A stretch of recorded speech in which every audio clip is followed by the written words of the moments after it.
I was a professional rugby player for 10 years, but then in 2017, at the age of 28, I was told that I was never going to walk again.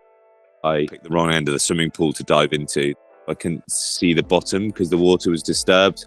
I thought it was deep, turned out to be only about 3 feet.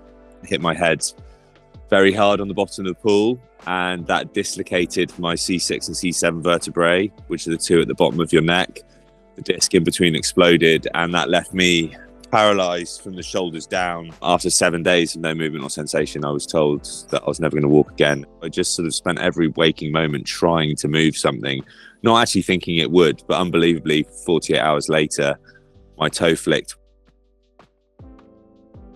I told my physios that I wanted to climb Snowdon. None of us actually thought I'd ever get up there. But then when we turned up on the start line and there was 70 people there that I didn't know who'd come to support, the first thing I realised was, oh God, I'm going to have to get to the top now.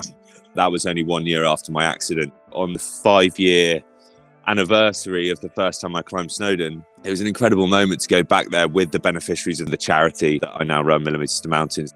50 of us went up there. We had Darren there in a wheelchair, and we went up one of the trickier routes, but he's always game, and we carried, pushed, climbed with him all the way to the top, to the point where he was actually sat in his wheelchair on the trig point on the top of Snowdon.